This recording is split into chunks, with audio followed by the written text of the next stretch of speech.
Hey everybody, it's Sean. And it's Cinda.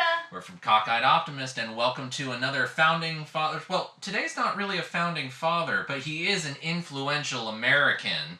And since it's America 250, we're celebrating everything as a whole. It's Abraham Lincoln's birthday! Woo! We all know Abraham Lincoln, the 16th President of the United States of America. I think every school kid learns a lot about Abraham Lincoln. I think pretty much everyone in the world at least knows who Abraham Lincoln is by sight. Yes, this is true. Maybe don't know much about him per se, Yes. but a couple probably things they do know. Indeed. Yes, and I was even going to bring up, he's not technically a founding father, and yet...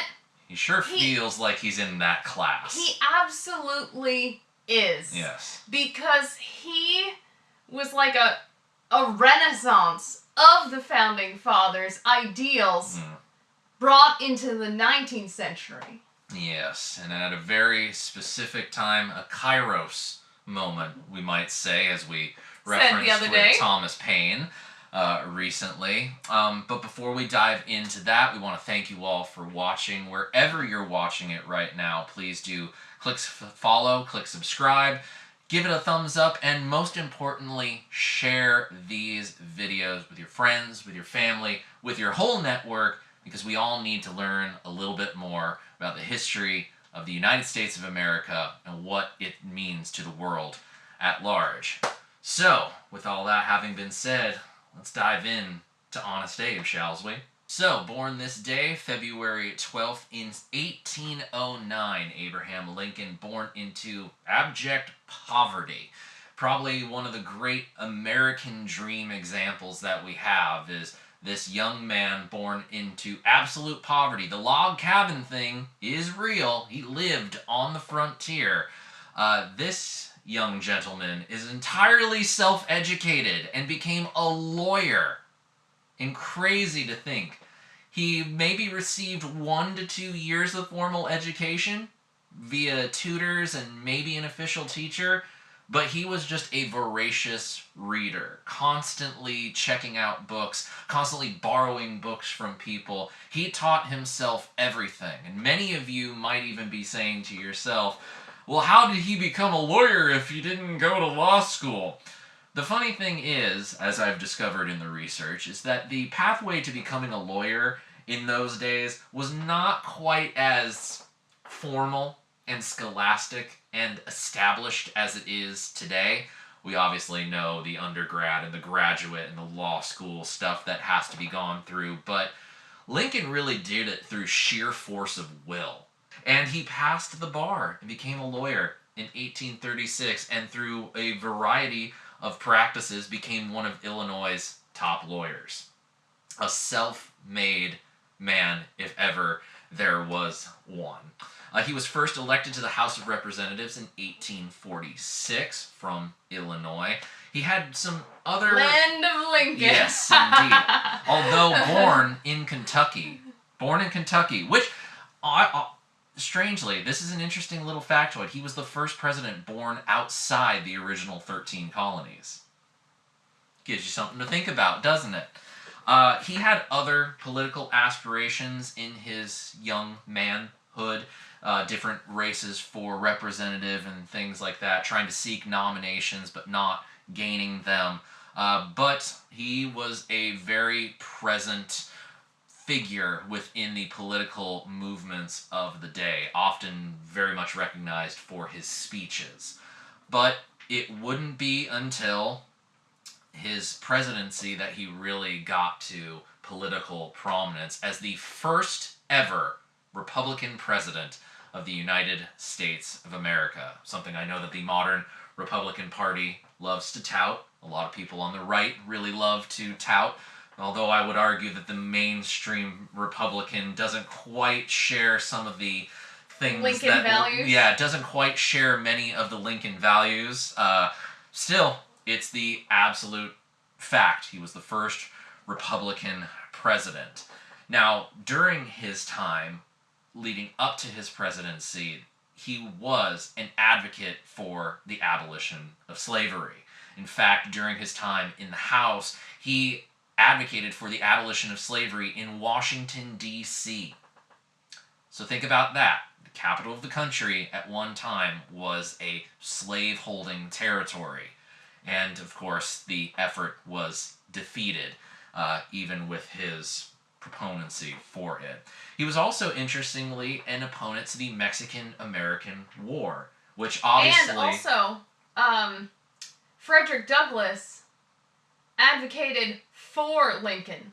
Yes, he did. Because he knew that he was opposed to slavery. Yes. And as Frederick Douglass was himself a slave, he wouldn't have advocated so strongly for him if he didn't truly believe. And spoke very highly of Lincoln in his writings. I currently have the collected works of Frederick Douglass on my bookshelf in the bedroom waiting to be read. Currently still working through the Alexander Hamilton book. There's many other books that need to be read, but they had a rather good rapport. But the interesting thing about the Mexican-American War, without the Mexican-American War, the state of California would not exist. So it's interesting to think that this president was an opponent of this war. Now, the details of the Mexican-American War, despite us living in California, are a little murky in my mind. That's one area that I feel like the only thing I remember is the Treaty of Guadalupe Hidalgo. I don't think we ever once mentioned the Mexican-American War in our history class. Yes, but it's a little hard for me to avoid it, being that where I grew up, I could literally visit the ranch house that was where the treaty was signed. It was literally sitting in the parking lot of the metro station. So that one at Universal? Yeah, that little rancho that's sitting right there, that's why it's been preserved. That was where the Treaty of Guadalupe Hidalgo was signed. That ended the Mexican-American War and gave America the purchase of that area of Mexico. But an interesting thing I want to bring up as we get into his presidency, he was inaugurated on March 4th in 1861, and the Civil War broke out on April 12th, 1861. He was president 1 month before the war started. And by the time he was inaugurated, 7 southern slave states had already seceded and formed the Confederate States of America. So he had his work cut out for him immediately. Yeah, exactly. He did not start out easy. His whole life, it seems, was marked by difficulty. So much so that people, even to this day, say that he would have been classified as suffering from severe clinical depression at certain points in his life, because he was prone to bouts of melancholy. Something to think about there. Well, I mean, how can you not be? Yeah. When you have the weight of the world on your shoulders. Yeah. Now, one thing that I think is going to be interesting for us to address when it comes to Lincoln is something that us guitar players know this phrase all too well. Greenback. Now, I'm not talking about the UK-made guitar amplifier speaker. I mean the monetary system of the greenbacks. This has got to be one of the most interesting things that feels quite Hamiltonian and sort of uniquely American. So you've been doing a lot of diving into the greenback system. I'll let you take it from here. Yes, and this is from the Unfinished Symphony of the Clash of Two Americas. Matthew Arrett. I've referenced this book a couple times. And you're right, it is very Hamiltonian. And there is one quick little quote in there, so it sort of summarizes, but then I'll actually read a little more. This is a quote of Lincoln. "My politics are short and sweet like the old woman's dance. I'm in favor of a national bank. I'm in favor of the internal improvement system and a high protective tariff. These are my sentiments and political principles." A high protective tariff. Indeed. Everyone is complaining about tariffs these days, but they don't understand that the idea of protective tariff is to protect. That is the goal. Protect the economy of where you live. And so on that, it says that when he was president, this is what was going on economically in this country. There were over 7,000 recognized banknotes in the U.S., with almost 1,500 banks each issuing multiple notes. Under this highly deregulated system, made possible by destroying the National Bank by Andrew Jackson and the passage of the Independent Treasury Act, which prevented government from influencing economic affairs, every private bank could issue currencies with no federal authority. With a breakdown of finances, no national projects were possible, and international investments, improvements like roads or something, were scarce. Free market money worship ran rampant. Manufacturing collapsed, speculation took over, and the slaveocracy grew in influence. Said the City of London was not interested in allowing the U.S. to get out from underwater, and with the gold-backed pound sterling, ensured that the manipulation of gold prices and orchestrated the buyout of U.S. gold reserves. When Lincoln sought loans to execute the war from Wall Street or international banking houses, the loans were granted at excessive interest rates of 20 to 25%. Let's think about that for a second. 20 to 25% back in the mid to late 19th century. Those interest rates these days are what we see on credit cards. Correct. Now, we think of that interest rate as high today. It's really an interesting thing to hear that and think that the credit system has always functioned off of high interest. Well, and it's actually unconstitutional because it's usury.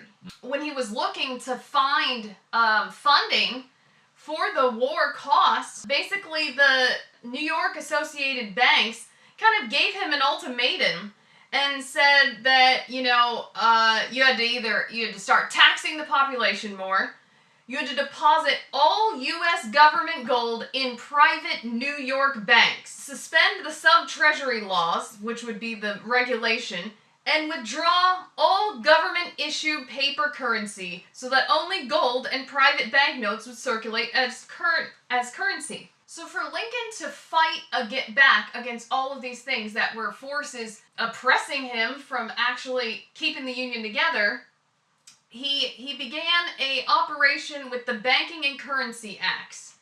And what they did was placed the thousands of local state banks under a federal charter with federal supervision. It imposed a 10% tax on the banknotes, and what happened is that the private state banks shrank from 1,500 to about 300, and then national banks took their place. What it also did was establish reserve requirements for the first time, and it capped the interest rates in order to destroy the usury. The Bank Act also forced 75% of all bank directors to reside in the state in which the bank was located, and all directors had to be American citizens. That is a very interesting designation. I mean, we think, that's how you have to be if you want to serve as a senator or a representative for a state. You need to live in the area that you're representing. Well, not only that, we talk about Swiss bank accounts as like a joke, but it's actually not a joke.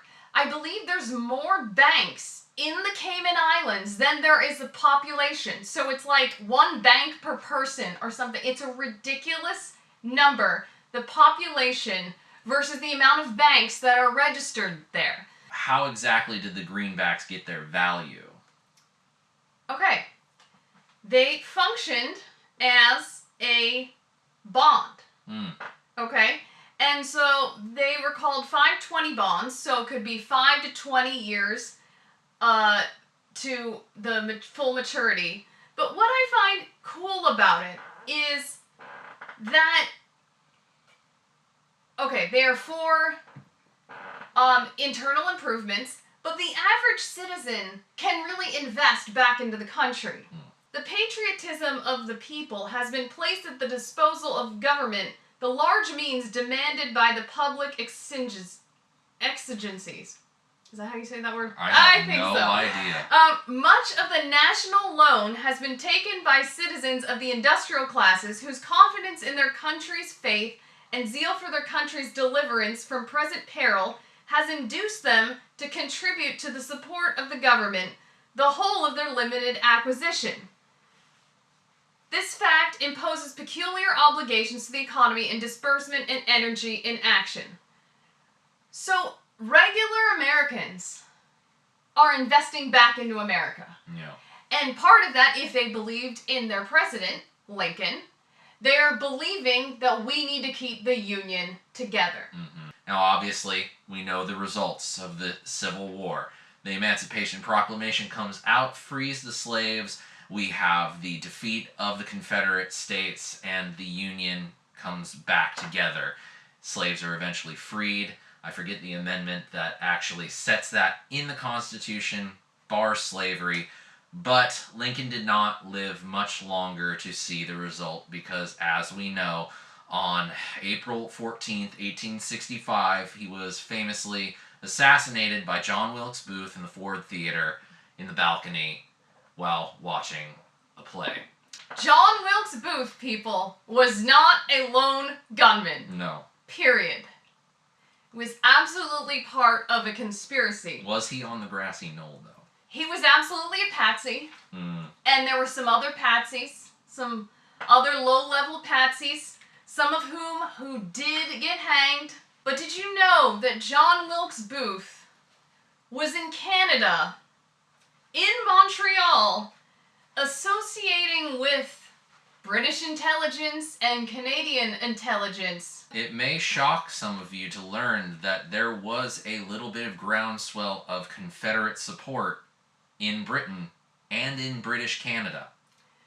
Yes, and he actually, when they found him, was in possession of a bank draft signed by the Ontario Bank, the Montreal branch, President Henry Starnes. So how we were talking about the greenbacks and how there were all these banknotes individually, Canada was functioning like that, chaos in the banking, and so this specific Ontario bank with the Montreal branch wrote him a $500 or more in that time is a substantial amount of money.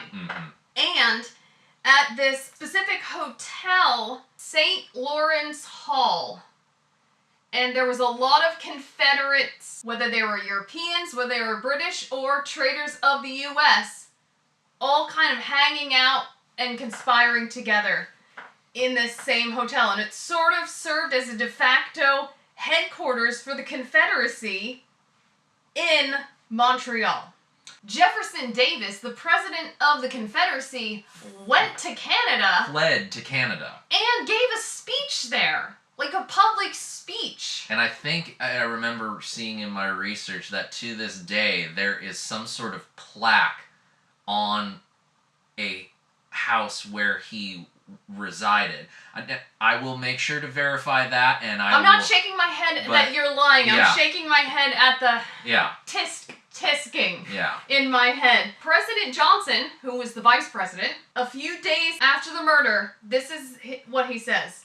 It appears from evidence in the Bureau of Military Justice that the murder of Abraham Lincoln was incited, concerted, and procured by and between Jefferson Davis, late of Richmond, Virginia, Jacob Thompson, Clement C. Clay, Nathaniel Beverly Tucker, George N. Sanders, William C. Cleary, and other rebels and traitors against the government of the United States harbored in Canada. There's a lot of stuff about all of history that we just don't learn, that we don't know about, and it's up to us to actually do our research, do our reading, and learn about these things. Well, do you know about the Alabama claims? I have heard about it, but I do not know about it. The Alabama claims, what that has to do with, is Britain sold warships to the Confederates. After the war, in the Alabama claims, was the first international tribunal, as it were, and held the British accountable, and they had to pay us over $15 million as a settlement for helping the Confederates. We had one very big ally during the Civil War. it may surprise some of you to learn that that ally was Russia. And the Transcontinental Railroad was meant to go further than just from the East Coast to the West Coast. But maybe we'll just have to dive into that a little bit further on its own dedicated episode of this series. I do want to mention, though, the Russians kept the British at bay from invading from Canada to fight to help the Confederacy. There you go. The Russians kept their ships and were kind of like, you don't go nowhere. Because the British had put troops in Canada, and just the Russian ships being there kept them from... Was intimidation enough. And how cool is Lincoln? To actually, he proposes this Greenback system, right? Mm. We start doing it. We finance the war. And simultaneously, as we're financing a war, we're building the Transcontinental Railroad. He wasn't like, sorry, we're fighting the war. That's all we can do right now. If you're not in the war, well, sit around and do nothing. He's like, no. After the war, there's still life to lead. Yeah. And so it's just a testament to his courage, his strength, and his long-enduring vision for America's future to say, just because we're at war doesn't mean we're stopping building. And it's kind of like the idea, the biblical idea, of when the Israelites are enslaved in Babylon. It's like, build houses for yourself, plant vineyards. Yeah. You may be enslaved right now, but you must prosper. But you gotta start prospering. And so it was so visionary of him to do that. And he obviously didn't get to see the end of that railroad. But he started it in a time of distress. And that, if anything, speaks about his character more than anything else. Yep. So what can we say about Abraham Lincoln? If not a founding father, certainly a father figure in our country's history. One of our great presidents, with lots of extenuating circumstances going on around him, managed to take a house divided, reunite it, and in the process usher in a new era for America. And with that, happy birthday, Abraham Lincoln. Happy birthday. Wherever you are, I hope the tailoring for your hat is great. I still love his big stovepipe hat. If you enjoyed this, please do like or follow, subscribe, however you see fit, but most importantly, share these videos with your friends and family so they can learn alongside us. I'm Sean. And I'm Cinda. We're Cockeyed Optimists, and we thank you all for joining us. Come back next time as we delve into the life of the father of the United States of America, George Washington. We'll see you then.